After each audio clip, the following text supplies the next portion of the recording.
mysterious traveler.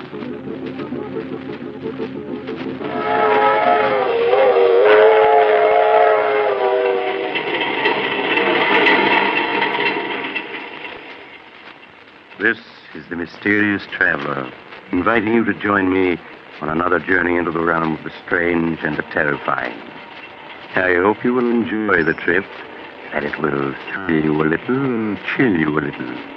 So settle back, get a good grip on your nerves, and be comfortable, if you can. Where are we going? We're going to join Charles Foster as he takes an excursion into crime. I call the story The Case of Charles Foster.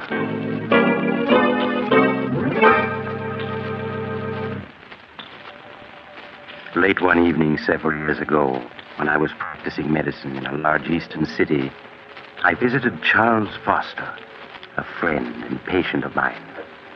I took with me Flush, a cocker spaniel he had entrusted to me. Hello, Doctor. Glad you were able to come. I see you brought Flush. Hello, Flush, old boy. He's missed you, Charles. I've missed him, too, Doctor. Been quite lonesome without him these past few months. Down, boy. It's a good dog. How do you feel, Charles? Oh, I'm all right, Doctor. You needn't worry about me. I'm glad to hear that. I suppose you've been quite puzzled about everything that's happened these past months. Frankly, Charles, I have. Even now, I find it difficult to believe that you could... Doctor, I'm going to tell you something that I've never told anyone. I thought I'd go to the grave with my secret, but, you've always been friends, and I'd like you to know the truth. As you wish, Charles. It's strange how little people know of one another. For 10 years, Agatha and I were married, and to the outside world, we were a happily married couple, but in the privacy of our home, I found life with Agatha a nightmare. I never would have guessed that. For 10 years, I stood her sharp tongue and constant nagging. I might have gone on taking it the rest of my life. Fate hadn't decreed otherwise. It was 3 years ago on a beautiful spring evening that fate stepped in to change the entire course of my life.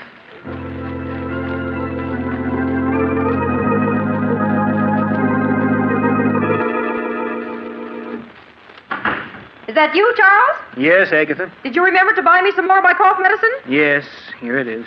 Supper ready? Some men would be more interested in their wives' health than their own suppers. I'm sorry, Agatha, but you really don't look sick to me. That's because you don't care. I'm not well, and you know it. I work myself to death day in and day out, keeping this house clean. And little thanks do I get for it. I've told you before, Agatha, if the house is too much for you, hire a maid. And how exactly can we afford a maid on your miserable bookkeeper's salary? Well, if you can't manage it out of my salary, there's always the $50,000 your father left you. That money is mine, and I'm not spending a single cent of it. It's up to you to provide a maid. All right, Agatha, please. Let's not quarrel. Oh, hello, Flush. How are you, old boy? Oh, you care more about that dog than you do me. You know that isn't true. It is. Sometimes I think the only reason you come home is because of that dirty old dog. Quiet, Get away from me. All he does is eat and put his filthy paws on my furniture. I want you to get rid of that dog, Charles. Get rid of him? Yes. Buy some poison at the drugstore and dispose of him. You can't stand to see me have anything that makes me happy, can you? Well, I'm not getting rid of him. Charles, this is my house, not yours. And I don't want him here. Come on, Flush. Don't think that by walking away that ends the matter, Charles Foster.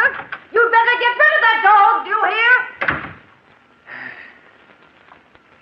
Glad to get out of the house, eh, old boy? So am I. It's a beautiful evening, isn't it? Come on, boy, we're going to take a long walk.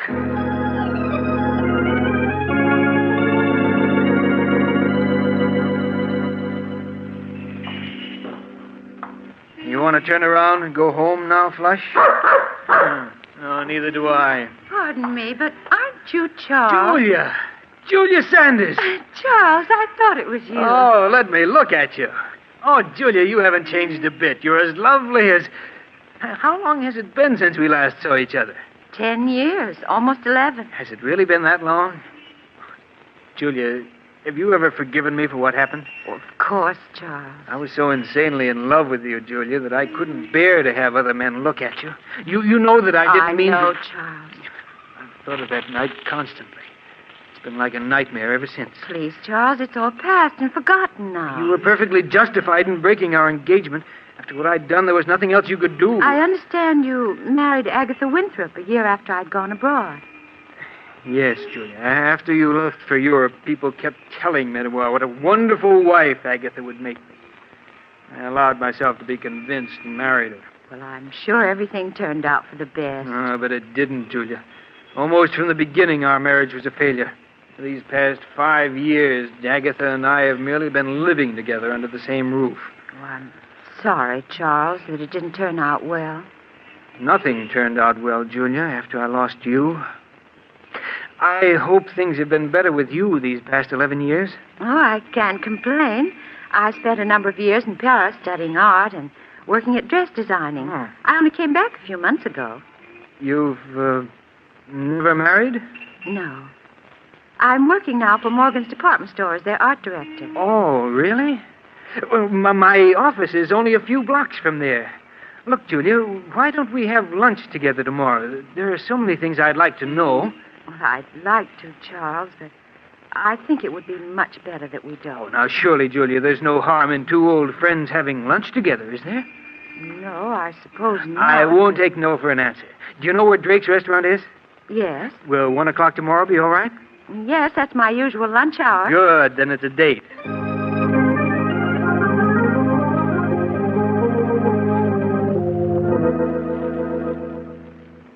Strange, isn't it, Doctor? The way after 11 years, Julia and I bumped into each other. If we hadn't, what followed would never have happened. It's such small things as an accidental meeting that often change the course of one's life. Yes, I know that now, but I didn't then. I met Julia for lunch the next day, and soon we were having lunch together every day. And for the first time in years, life began to mean something.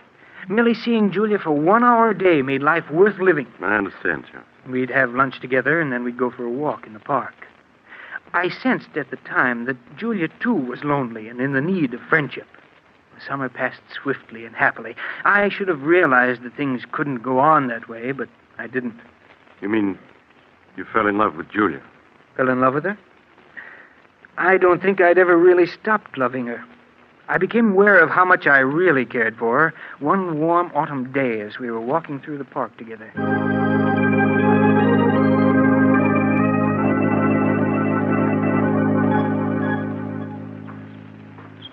Julia, Yes, Charles?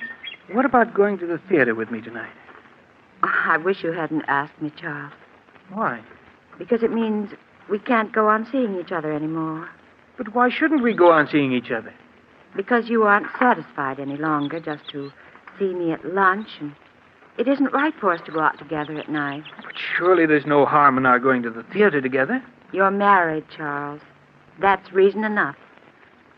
All right, Julia. Forget I ever asked you. But at least we can go on having lunch together, can't we? No, Charles. Oh, but... Can't you see? Things can never be the way they were. We've become dependent upon each other, and we have no right to be. We can't go on seeing each other any longer. It isn't fair to Agatha. But you know that Agatha and I mean nothing to each other. We haven't for years. Nevertheless, she's your wife. Julia, you know I love you. I've always loved you, and I can't do without you. Charles, you're just making it difficult for both of us. Julia, you do love me, don't you? Yes. But can't you see, it's no use. I remember Agatha only too well. She'd never give you a divorce. I know she won't. I've asked her a dozen times in the past 5 years, but she said she'll never give me one. I want to part now, Charles. Right here. Must we? Yes. Goodbye, Charles.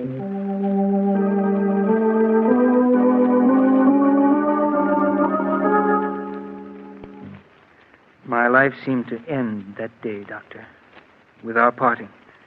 I went through the motions of living, but nothing seemed to matter any longer. I can well understand that. Well, months went by. Every day after work, I stayed in town, unable to face an evening at home with Agatha. When I did arrive home late at night, she'd be waiting for me. Is that you, Charles? Yes, Agatha. Sorry if I woke you. Now, lot you care.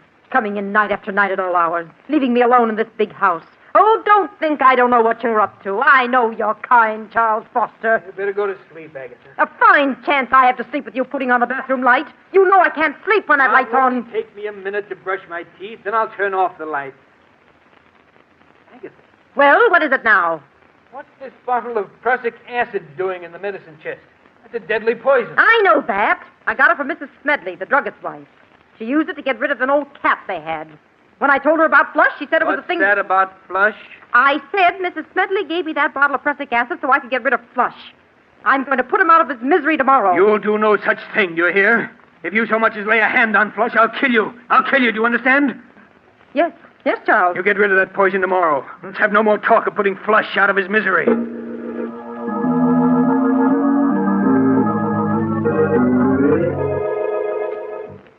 I lay awake for hours, Doctor, unable to fall asleep. Julia's breaking off with me and my wife's refusal to give me a divorce. And the prussic acid she meant to poison Flush with had left me all worked up. Then Agatha began coughing. That cough she'd cultivated for years to give people the impression that she was an invalid. Well, after she'd coughed her usual 5 minutes or so, she got out of bed and started for the bathroom where she kept her cough medicine. Oh, drat that chair. Why don't you turn on the light so you can see where you're going? I can see perfectly well where I'm going. Besides, on your salary, we can't afford to waste electricity. I knew there wasn't any use in saying anything more. For years, Agatha had gotten up every night and groped her way to the medicine chest where her cough medicine was. Nothing could make her change her habits. I lay in bed listening as she opened the medicine chest and fumbled in the corner where she always kept the bottle. As I heard her groping for her medicine, I suddenly thought of the bottle that was standing next to it. The bottle of prussic acid. Without thinking, it came to mind. If only she'd take the prussic acid instead of the cough medicine. If she did, I would be free. Free of her constant nagging and whining. Free to see Julia. Then I knew it was useless to hope for such a mistake to happen. Agatha's cough medicine always stood in the same corner of the medicine chest. Even in the dark, she'd never take the bottle of prussic acid. And then it came to me. What if the bottles were to be switched? What if the following night the prussic acid were placed in the customary spot of the cough medicine? Suddenly it was all very clear to me what I was going to do. Agatha? Well? Agatha, I've been thinking over what you said about Flush. What? I suppose you're right. Flush should be disposed of. He certainly should. He's old and he's smelly. It'll be a blessing for him to be put out of his misery. Yes, of course. I'm sorry I shouted at you before, Agatha, but, well, I see now that you're right. When are you going to do it? Oh, we'll wait until Saturday. And none too soon, either. You're sure the prussic acid won't make him suffer? Nonsense. Of course it won't. Mrs. Smedley said nothing worked faster than prussic acid. Oh, you told her what it was for. That's fine. Very well, Agatha. Just leave everything to me.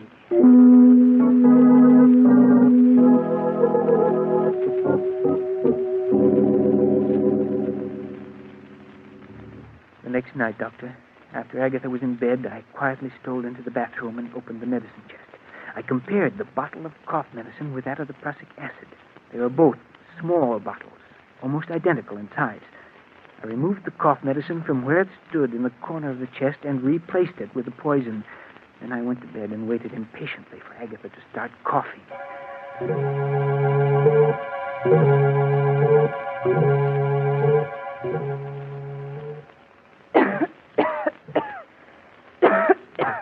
Can I get you a glass of water or something, Agatha? Oh, water won't do any good. What I need is my cough medicine. Oh, that's that chair. Why don't you turn on the light? Because I can see perfectly in the dark.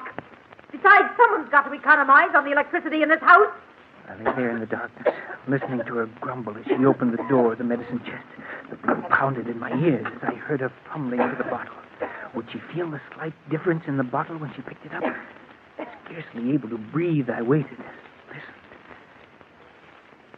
Then she fell to the floor.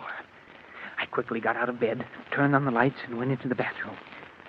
She was lying on the floor, quite dead. There was an agonized look on her face. I returned the bottle of cough medicine to its proper place, and then I phoned the police.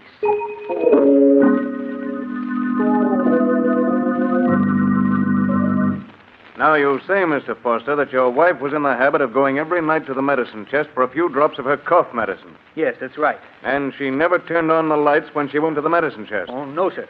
Wasn't that a bit unusual? Well, I always used to tell her to turn on the lights, but she said it was a waste of electricity. I see. And you say your wife, it was her who placed the bottle of prussic acid in the medicine chest next to her cough medicine, eh? Yes, sir. I'd never touched the bottle of prussic acid. You see, it was my wife who procured it, and she... Yes, Mr. Smedley, the druggist, has testified that his wife gave it to your wife. Mr. Foster, are you familiar with the contents of your wife's will dated 10 years ago? Yes, I am. Then you know, of course, that your wife left her entire estate to the Home for the Aged. Home for the aged? Oh, yes. I fought to keep my face expressionless, to prevent him from learning that I hadn't known. All the years we'd been married, Agatha had given me to understand that all her money would go to me. Now I knew that she'd been lying. Her will had been made out in favor of the Home for the Aged for years. I began to feel angry at the way she'd cheated me. But a moment later, I was grateful that she had. Frankly, Mr. Foster, your wife's death occurred under very suspicious circumstances, to say the least. For years, she'd gone to the medicine chest every night without mishap. And yet, on the second night that there was a bottle of prussic acid in the chest, she met her death. Were it not for the fact that your wife had left her entire estate to the Home for the Aged, I might be inclined to go further with this investigation. As it is, I'll instruct the coroner's jury to bring in a verdict of death through accident. That's all, Mr. Foster.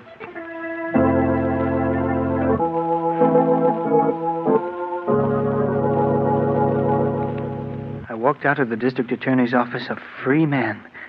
A few days later, I moved out of the house which had been Agatha's and took up quarters elsewhere. 6 long and uneventful months passed. I made no effort to contact Julia for fear that the police might still have their suspicions. And then I could stand it no longer. I called on her. Charles, when I was told you were waiting to see me, I could hardly believe it. I'm so glad to see you again. Thank you, Julia. It's good to see you again, too. Charles, you don't look well at all. These past few months have been something of a strain, Julia, but I'm all right now. I was tempted so many times to get in touch with you. Then I thought perhaps you didn't want to see anyone. Well, I did want to see you, Julia, but I was afraid it wouldn't look right. I understand, Charles. Now, let's not say anything more of the past. Only the present and the future. Julia, do you think we might try to pick up where we left off last autumn? We can try, Charles.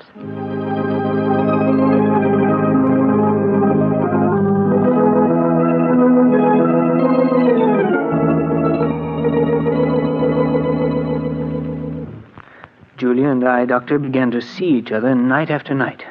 Life for me became exciting and wonderful the way it had been 11 years ago before Julia and I had broken our engagement. Didn't you ever stop to think of what you'd done? You mean Agatha? Yes. No, Doctor.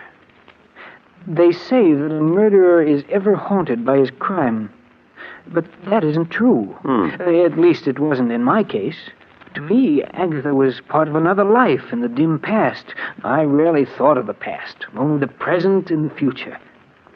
No, if I had any fears at all, it was the fear that something would spoil the happiness that Julia and I had found together.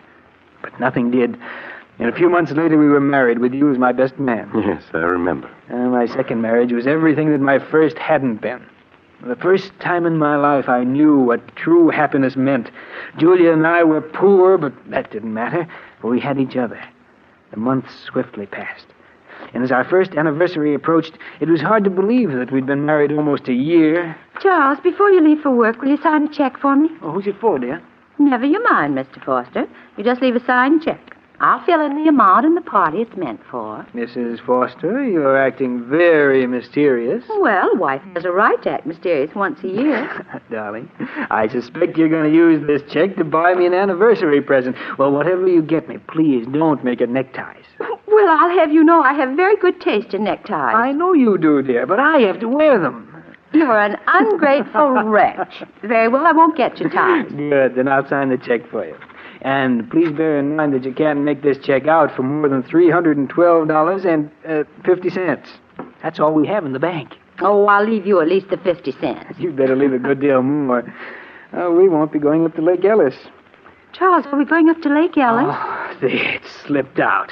And I meant it as an anniversary surprise. Charles, that's wonderful. When are we going? This Friday afternoon, I've rented a cabin and a small motorboat on Lake Ellis for the weekend. Oh, darling, what an exciting surprise.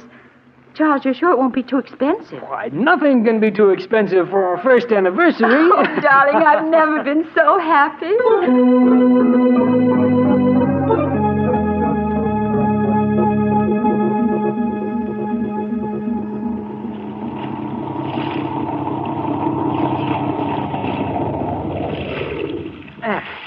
This looks like a nice place to fish.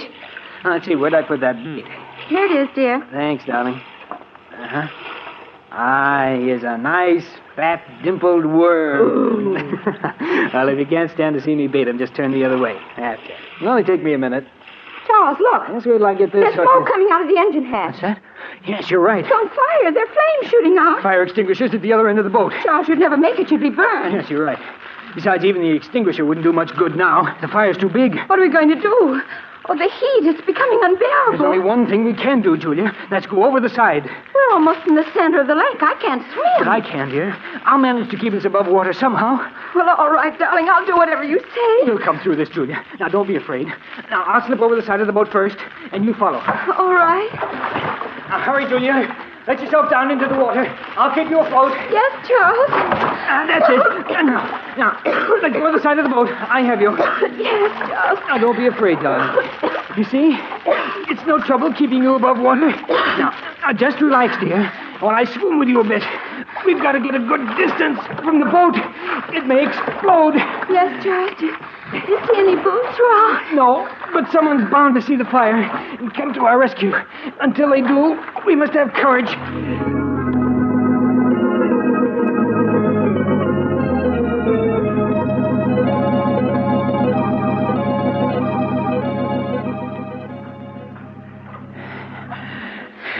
You're tired, aren't you, Charles? No. Now, don't worry, dear. I can keep us afloat for a long time yet. Oh, why doesn't someone come to our rescue? They will. Someone must surely have seen that boat burning. But Charles, we've been in the water so long. Oh, it just seems long, darling. It can't be more than 10 minutes. 10 minutes? It feels more like... Charles! I've got you, Julia. Just for a moment, you slipped away from me. Oh, darling, it's no use. I'm just a millstone around your neck. What are you saying? Why should we both drown? Charles, save yourself. Save myself? Yes. I want you to let go of me. Let go of you? No, never. Yes, you must. You're too tired to keep me. No, darling. Either we're both saved or we're both drowned. Oh, I won't have you throw your life away. Let go of me. Julia, stop trying to break loose. Julia, darling, don't. I can't live without you. Julia, stop struggling. Save yourself. Julia! She's gone.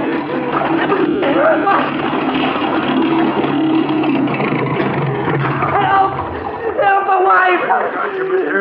My wife. Yeah, we saw it all. Hey, Mike, he's passed out. Get him before he goes under. Yeah. I got him. Here, help me get him aboard, Skipper. All right. Any sign of his wife? She's gone, Skipper. Yeah, too bad. Well, if it's the last thing I do, I aim to see justice done to this fella. She never had a chance. You see him shove her under? It was murder, that's what it was.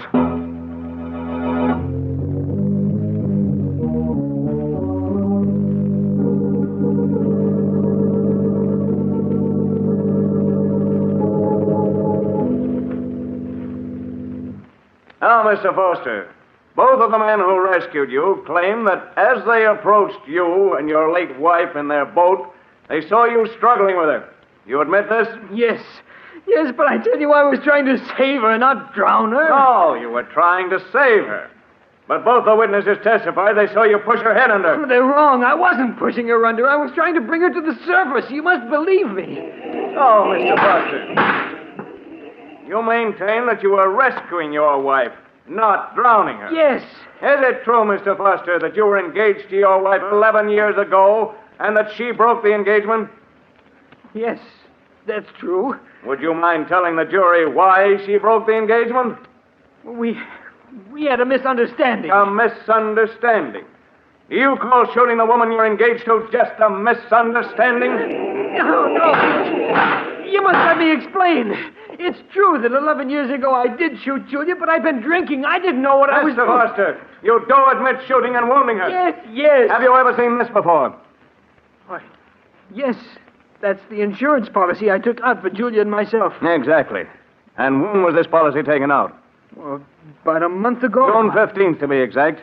And what's the value of this policy, Mr. Foster? Well, if either my wife or myself died, it provided $10,000 for the survivor. Yes, Mr. Foster. If either you or your wife died a natural death, it provided $10,000 to the survivor. But there's also a double indemnity clause in this policy, isn't there? Yes, but One that provides you with $20,000 if your wife died an accidental death, such as drowning. Yes, that's true, but I swear I didn't drown my wife. I tell you, I was trying to save her, not drown her. You must believe me, you must.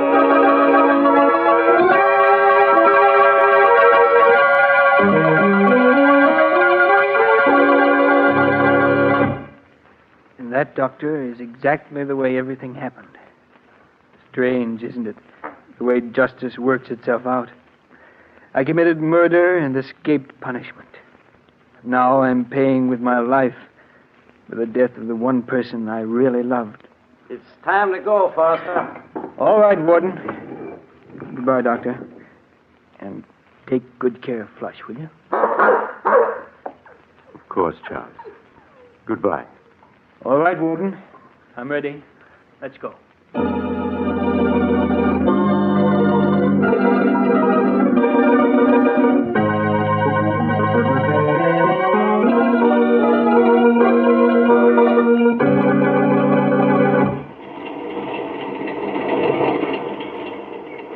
This is the mysterious traveler again.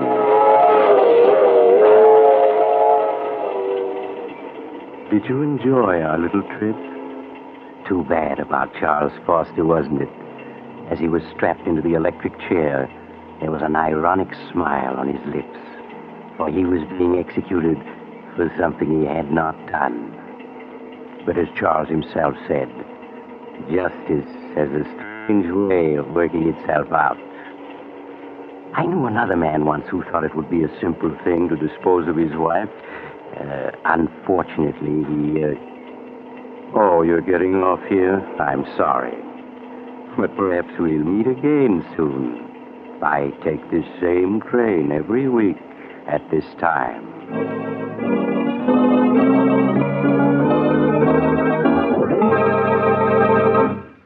You have just heard Chapter 64 of The Mysterious Traveler, a series of dramas of the strange and the terrifying. In tonight's story, the case of Charles Foster, Humphrey Davis played Charles Foster, Nancy Sheridan played Julia, and Joan Shea played Agatha. The Mysterious Traveler is written by Bob Arthur and David Cogan, and original music is played by Henry Silverne. The entire production is under the direction of Jock McGregor.